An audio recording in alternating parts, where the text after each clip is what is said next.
السلام علیکم ورحمۃ اللہ وبرکاتہ۔ الحمد للہ رب العالمین، والصلاة والسلام على اشرف الانبیاء والمرسلین، اما بعد، قال اللہ تبارک وتعالی: اعوذ باللہ من الشیطان الرجیم، بسم اللہ الرحمن الرحیم، وعاشروہن بالمعروف، وقال تعالی: وعلى المولود له رزقهن وكسوتهن بالمعروف، قال النبي صلی اللہ علیہ وسلم: استوصوا بالنساء خیرا، او کما قال رسول اللہ صلی اللہ علیہ وسلم۔ قابل قدر بزرگان محترم اور میرے عزیز نوجوان دوستو،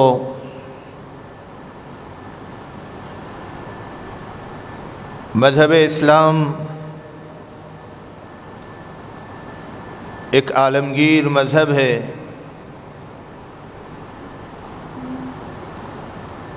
ایک ایسا نظام اور دستور ہے جو کہ زندگی کے ہر موڑ پر انسان کی تربیت کرتا ہے، راستہ بتاتا ہے، راہ دکھلاتا ہے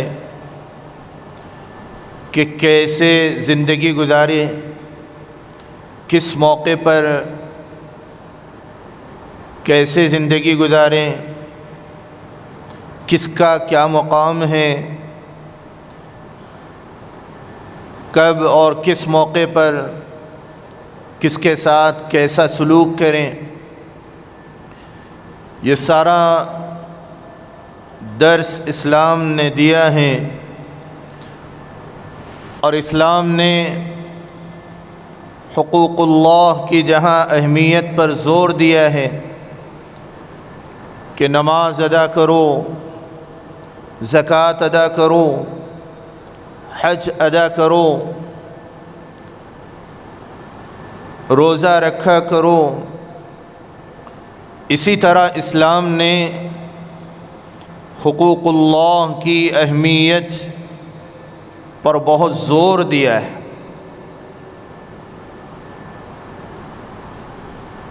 نماز پڑھنا جیسے نیکی ہے، اسی طرح والدین کی خدمت بڑی نیکی ہے۔ شراب پینا جیسا جرم ہے، گناہ ہے، اسی طرح غیبت کرنا گناہ ہے، جرم ہے۔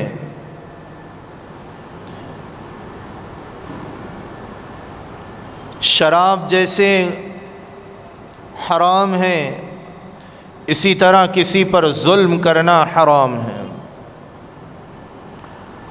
حقوق العباد کی بہت سی قسمیں ہیں۔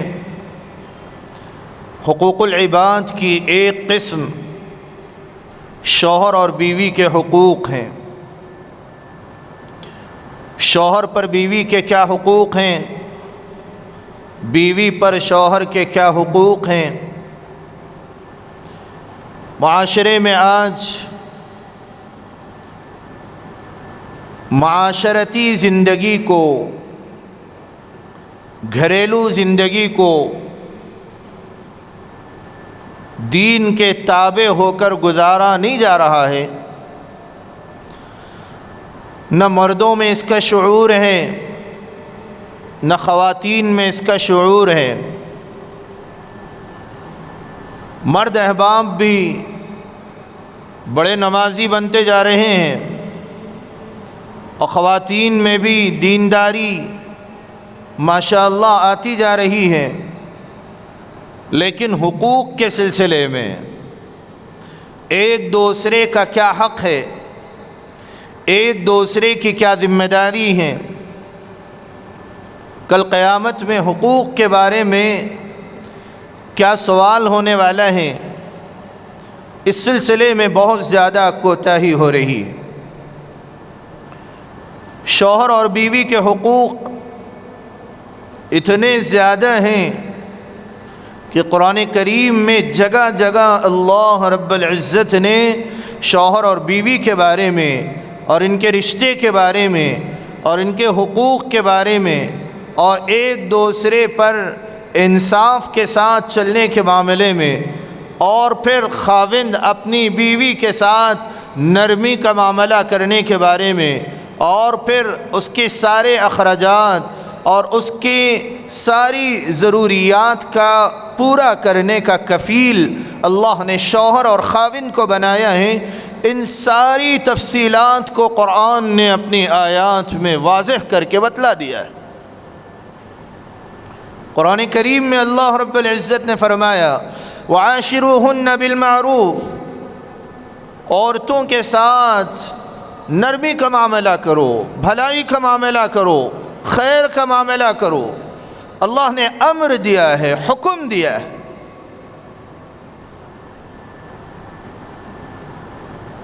جس طرح اللہ رب العزت نے نماز کا حکم دیا، اسی طرح اللہ نے عورتوں کے ساتھ، بیویوں کے ساتھ حسن سلوک کا حکم دیا ہے۔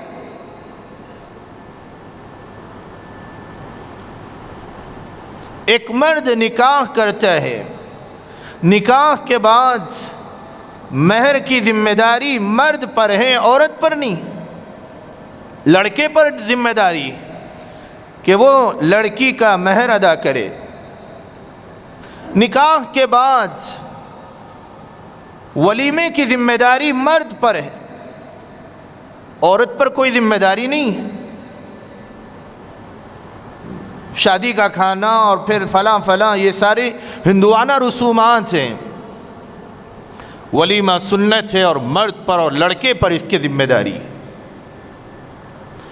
ولیمے کے بعد لڑکی کے لیے گھر پرووائڈ کرنا لڑکے کی ذمہ داری، اس کے اخراجات سارے کے سارے فراہم کرنا لڑکے کی ذمہ داری۔ آگے چل کر ولادت کے مراحل آ جائیں تو ڈیلیوری کی سارے اخراجات لڑکے کی ذمہ داری۔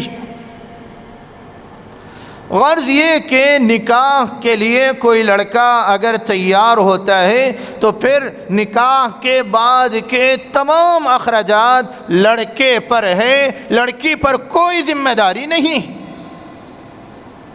نہ وہ پلنگ بستر لائے گی، نہ وہ گاڑی اور بائک لائے گی، نہ وہ بنگلے لائے گی، نہ وہ جوڑے کی رقم لائے گی، نہ وہ لڑکے والوں کو بہانوں سے نخروں سے مرغن غذائیں ان کو کھلایا جائے اور ان کے لاڑوں کو اور ان کے نخروں کو برداشت کیا جائے۔ یہ سارے رسومات اسلام سے اس کا کوئی تعلق نہیں ہے، یہ ہندوانہ رسومات۔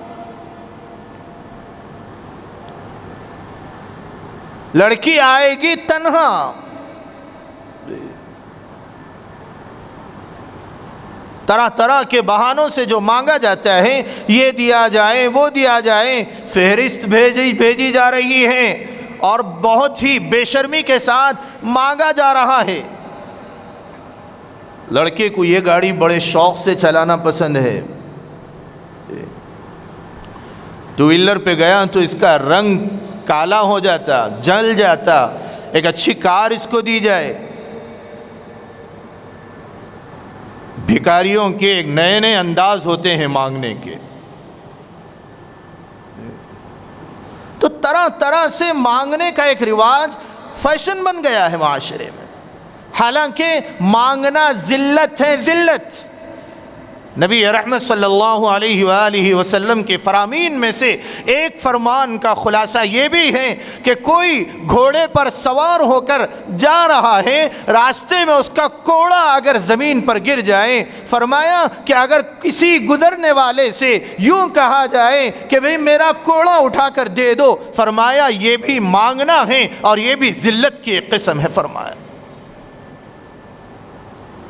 جس طرح سگنلز پر اور پھر چوراہوں پر مانگنے والے بھکاری یا پھر چوکھٹوں پر آ کر جس طرح مانگنے والے بھکاری نئے نئے آوازوں سے اور نئے نئے انداز سے مانگتے ہیں اور ان کو خیرات سمجھ کر یا صدقہ سمجھ کر کچھ دے دیا جاتا ہے تاکہ بلائیں ٹل جائیں، اسی طرح اگر کوئی کسی سسرال سے کوئی مانگتا ہے یا ڈیمانڈ کرتا ہے، چاہے 5 روپے مانگے یا 5 لاکھ مانگے، 5 کروڑ مانگے یا بنگلہ مانگے یا اور جائیداد یا گاڑیاں مانگے، فرمایا یہ بھی اسی طرح بھکاری اور اس سے زیادہ ماڈرن ہے اور اس سے زیادہ ذلیل بھکاری ہے۔ کیوں؟ کیونکہ سسرال کے پیسوں کو لالچ کی نگاہ سے دیکھ رہا ہے۔ اس نے نکاح اس نیت سے نہیں کیا کہ نکاح کے بعد میں ایک ذمہ دار بن کر اپنی بیوی کے حقوق کو ادا کروں گا۔ قرآن مقدس میں اللہ رب العزت نے فرمایا وَعَلَى الْمَوْلُودِ لَهُ رِزْقُهُنَّ وَكِسْوَتُهُنَّ بِالْمَعْرُوفِ، لڑکے کی یعنی اولاد کی جو ماں ہے، مولود کی جو ماں ہے یعنی بیوی، بیوی کے سارے کھانے کے اخراجات اور اس کے کپڑوں کی ذمہ داری شوہر پر ہے۔ نبی رحمت صلی اللہ علیہ وآلہ وسلم سے ایک دفعہ پوچھا گیا یا رسول اللہ شوہر پر بیوی کا کیا حق ہے؟ فرمایا کہ جو تو کھائے وہ بیوی کو کھلائے۔ وہ صاف اور کلیئر، جو تو کھائے وہ بیوی کو کھلائے۔ آگے فرمایا اور کیا حق ہے؟ فرمایا جو تو پہنے وہ بیوی کو پہنائے۔ اتنی واضح حدیث حجۃ الوداع کے موقع پر جبکہ آخری خطبہ تھا نبی رحمت صلی اللہ علیہ وآلہ وسلم کا، صحابہ اکرام رضوان اللہ تعالی علیہم اجمعین کی ایک بڑی جمعیت کے درمیان اور بڑی جماعت کے درمیان آپ نے خطبے میں جو ارشاد فرمایا استوصوا بالنساء خیرا، خبردار آج میں تمہیں اپنی بیویوں کے ساتھ حسن سلوک کی وصیت کرتا ہوں۔ فرمایا بیوی کا احترام، بیوی کو عزت دینا اور بیوی کے ساتھ خیر کی بات کرنا اور بیوی کے حقوق کو ادا کرنا اور بیوی کے اخراجات کی ذمہ داری کو اٹھانا، اس کے کپڑوں کی ذمہ داری، اس کے کھانے کی ذمہ داری، اس کی رہائش کی ذمہ داری اور پھر اس کی تمام تر سہولیات کی ذمہ داری لڑکے پر ہے۔ قرآن و حدیث کا یہ پیغام ہے۔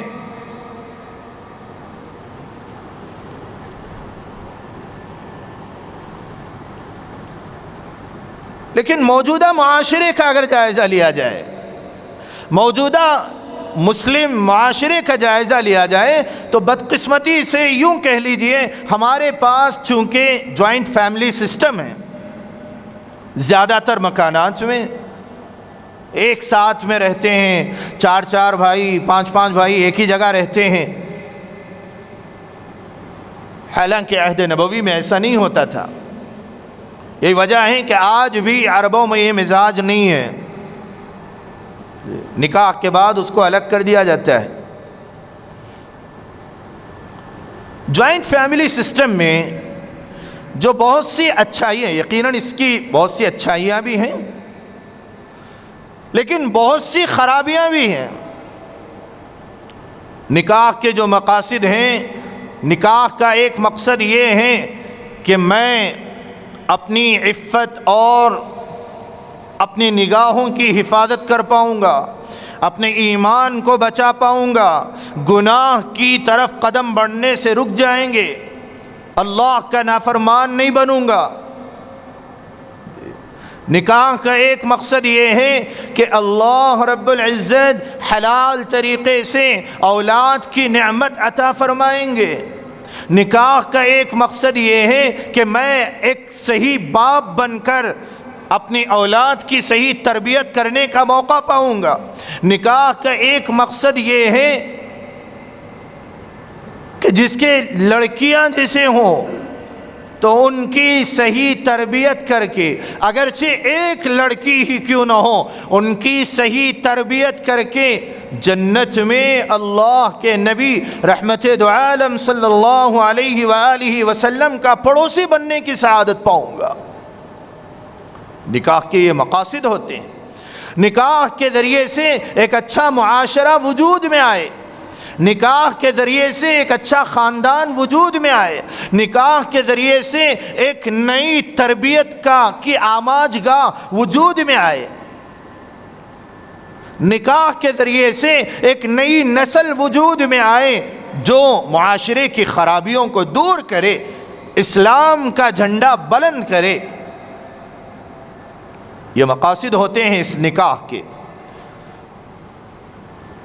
لیکن عموماً یہ دیکھا جاتا ہے، الا ماشاء اللہ بعض گھرانے بہت ہی زیادہ قابل بھی ہیں، لیکن بہت سے ایسے گھرانے ہیں کہ نکاح کے مقاصد کو انہوں نے بھلا دیا۔ 30 سال ہو گئے، لڑکا بالکل کمارا نہیں، گھر میں عائدی کے ساتھ عائدی کنڈا بنا ہوا ہے، مستنڈا بنا ہوا ہے، کسی کام کو جی نہیں لگتا، کوئی کام کرنے کے لیے یعنی راضی نہیں ہوتا، باہر نہیں جاتا، نہ تو تجارت کرتا ہے، نہ بزنس کرتا ہے، نہ جاب کرنے کے لیے تیار ہوتا ہے، بس ماں باپ کی روٹیاں سیکتا اور توڑتا ہے، ماں باپ پر بوجھ بنا ہوا ہے۔ بہت سمجھایا، بہت سوچا، اخیر میں کسی نے مشورہ دیا نکاح کرو سدھر جاتا۔ بعض لوگ اس طرح نکاح کرنے کا مقصد یہ سمجھ رہے ہیں کہ بھئی لڑکے کو سدھارنا ہے تو نکاح کر دو۔ بعض لوگ یوں سمجھتے ہیں کہ بھئی اماں بیمار ہیں، بیچارہ کب تک کریں گا خدمت، چلو خدمت کرنے کے لیے ایک کو لا لیں گے، شادی کر دیں گے، شادی کریں تو پھر مسئلہ خدمت کا حل ہو جاتا۔ گویا ایک نرس کو ہائر کیا جا رہا ہے کہ بھئی چلو نکاح کر کے میں اپنی بہو کو لا کر اپنی بیٹے کی ذمہ داریوں کو سمجھ کر ایک نیا معاشرہ وجود میں لانے کے لیے نکاح نہیں کر رہا ہوں یا نکاح نہیں کر رہی ہوں، بلکہ وہ میری خدمت کرے گی، راحت ملے گی۔ اس طرح ایک مقصد سمجھا جا رہا ہے۔ نکاح کا ایک مقصد یہ سمجھا جا رہا ہے کہ کب تک پرانی گاڑیوں پہ پھرے گا، ایک اچھی بائک اس کو مل جائے گی، ایک کار مل جائے گی، ان کرائے کے گھروں میں رہتے رہتے تھک گئے، ایک پلاٹ مل جائے گا۔ نکاح کا مقصد مال۔ یاد رکھیں، نکاح کے جب اگر یہ مقاصد ہوں گے تو گھر میں لڑائیاں ہوں گی، جھگڑے ہوں گے، فتنے ہوں گے، بے برکتی ہوگی، اور پھر طرح طرح سے نکمے بن کر اولاد کی نہ صحیح تربیت ہو پائے گی اور نہ ہی نکاح کے مقاصد کو سمجھا جائے گا۔ نکاح کا مقصد سب سے اولین یہ ہونا چاہیے کہ میں اپنی عفت و عصمت کی حفاظت کروں، اور پھر ایک لڑکی کی جو کہ ایمان والی ہے اس لڑکی کی عفت و عصمت کا محافظ بن سکوں، تاکہ جس کے اندر حیا باقی رہے اس کا ایمان باقی رہے گا، جس کی عفت و عصمت محفوظ رہے اس کا ایمان محفوظ رہے گا۔ نکاح کا ایک مقصد یہ ہو کہ اولاد کی تربیت صحیح ہو، اولاد کو صحیح طور پر تربیت دے سکیں۔ جو والدین نکاح کے اس مقصد پر توجہ دیتے ہیں کہ بھئی اولاد کی صحیح تربیت ہو، وقت وقت پر لمحہ لمحہ وہ اپنی اولاد کے لیے نگہبانی کرتے ہیں اور طرح طرح کی قربانیاں دیتے ہیں، وقت پڑے تو ایک وقت بھوکے رہ جائیں لیکن اولاد کی تربیت کے سلسلے میں بہت زیادہ فکر مند رہتے ہیں تو ایسی اولاد صلاح الدین ایوبی جیسے ہوتی ہے، ایسی ہی اولاد ہندوستان کی آزادی کے لیے آواز اٹھانے والی بنی۔ نکاح کے بعد اگر والدین ایک دوسرے کے حقوق، یعنی شوہر اور بیوی ایک دوسرے کے حقوق کو ادا کرنے میں کوتاہی کریں اور ایک دوسرے کے حقوق کو سمجھنے کے سلسلے میں قاصر رہیں، لڑکی یوں کہیں میرے ماں باپ مالدار ہیں، میں نے تمہیں بائک دی، میں نے تمہیں پلنگ اور بستر دی، میں نے تمہیں گھر رہنے کے لیے پرووائڈ کیا اور طرح طرح کی سہولتیں میں نے اپنے ماں باپ کے گھر سے لا کر دی، تمہارے چپل اور جوتوں کو میں نے لایا۔ اگر اس طرح لڑکی کہے گی تو خاوند کی کیا عزت باقی رہے گی؟ لڑکی یوں کہے تم تو ابھی بی ٹیک کیے ہو، میں تو ایم ٹیک کر چکی ہوں، تم فلاں کالج سے کیے ہو، میں فلاں کالج سے فلاں کالج کی ٹاپر ہوں، تم بی اے کیے ہو، میں ایم اے کر چکی ہوں۔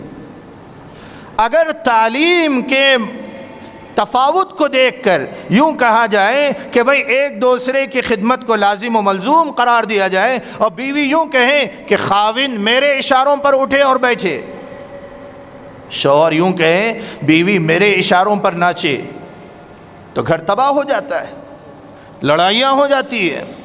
یاد رکھیں کہ معاشرے میں ایک دوسرے کے حقوق کو ادا نہ کرنے کی بنا پر آج کئی مکانات سکون کے لیے ترس رہے ہیں،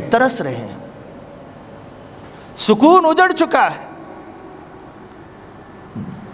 استوصوا بالنساء خیرا، عورتوں کے ساتھ، بیویوں کے ساتھ نرمی کا معاملہ کریں۔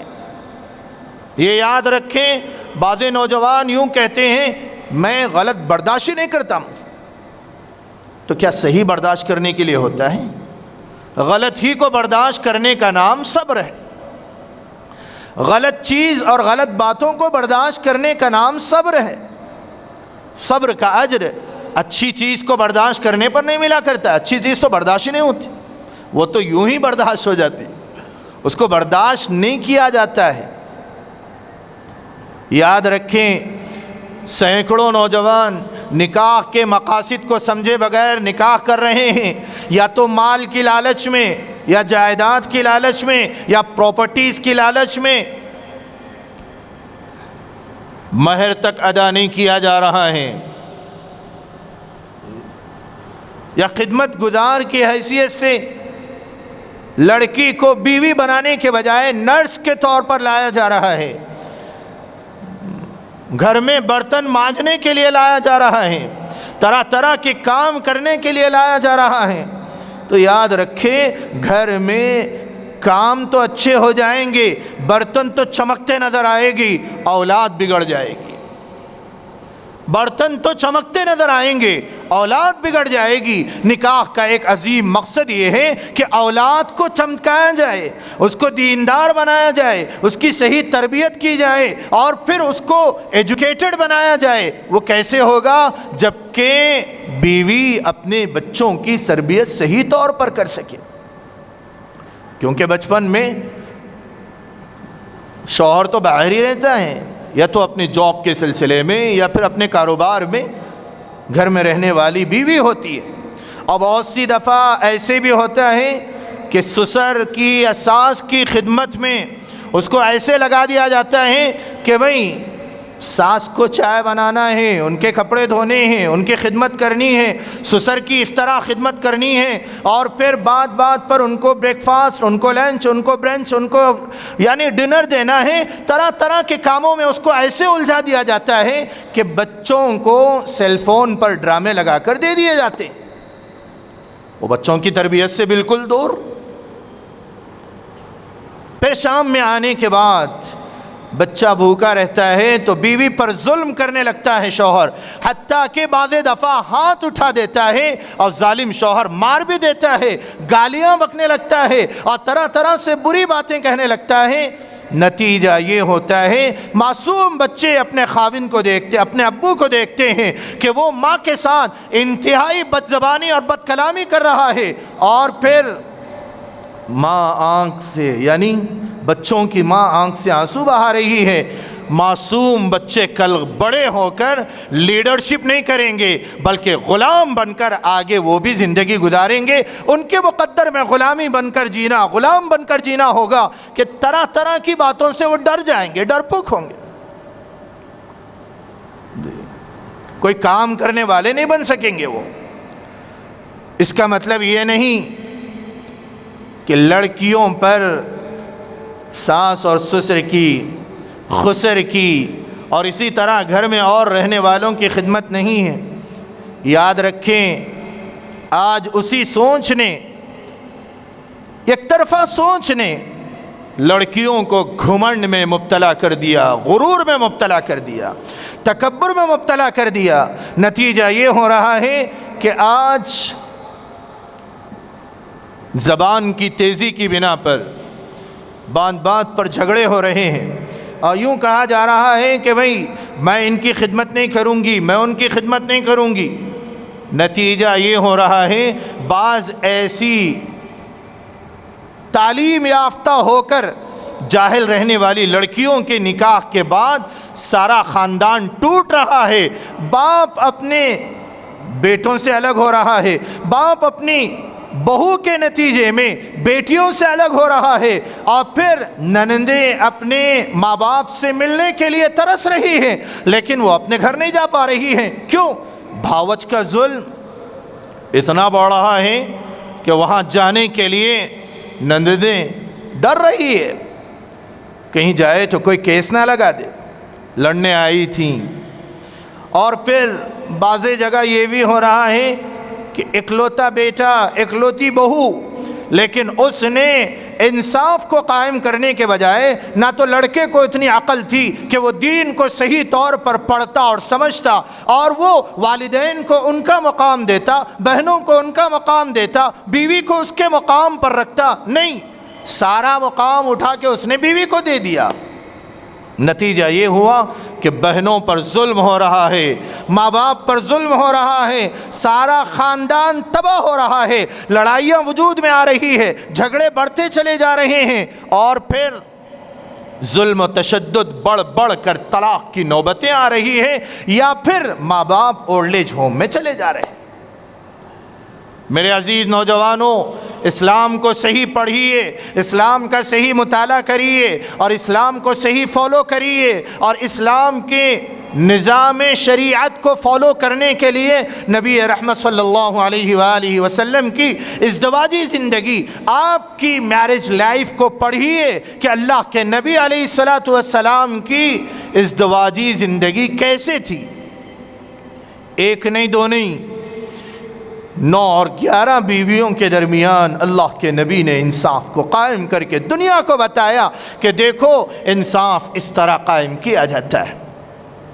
میرے عزیز بھائیوں، اللہ کے لیے انصاف کو قائم کریں، اور پھر انصاف کے ساتھ جینا سیکھیں، اور بیویوں کے ساتھ نرمی کا معاملہ کریں اور حسن سلوک کا معاملہ کریں تاکہ طلاق کی شرح کم ہو۔ اور پھر لڑکیوں سے میں آپ سے خاص طور پر اپیل کرتا ہوں، اللہ کے لیے اپنی زبانوں پر لگام دو، اور اللہ کے لیے اپنے شوہر کی خدمت کرو، اور ساتھ ساتھ جوائنٹ فیملی میں اگر آپ رہتے ہو تو اپنے سسر کی، اپنے ساس کی، اور اپنے گھر میں رہنے والے اور دیگر افراد کی یاد رکھیں۔ ایک پیاسے کتے کو پانی پلانے پر اللہ کے نبی علیہ السلام نے بنی اسرائیل کے اس واقعے کا ذکر فرمایا۔ صحیح بخاری کی روایت میں ہے کہ ایک پیاسے کتے کو پانی پلانے پر اللہ کو رحم آیا کہ اس نے میری ایک مخلوق کو اس نے میری ایک مخلوق کی پیاس کو بجھا دیا، اور اللہ نے اس کو کی مغفرت کر دی اور اس کو جنت میں داخل کر دیا۔ اگر آپ ایک انسان کی خدمت کر رہے ہیں، اگر آپ ایک بوڑھے انسان کی خدمت کر رہے ہیں، اگر آپ ایک ایمان والے بوڑھے یا بوڑھی کی خدمت کر رہے ہیں، ساس سسر کی نظر سے مت دیکھیں، آپ ایک بوڑھے مومن اور مومنہ کی نگاہ سے دیکھیں۔ اگر ان کی خدمت کریں گے تو کیا اللہ آپ کی خدمت کو ضائع کرے گا؟ ہرگز نہیں۔ دعا کریں کہ اللہ تعالیٰ مجھے اور سب کو توفیق عمل نصیب فرمائے۔ وآخر دعوانا ان الحمد للہ رب العالمین۔ سنت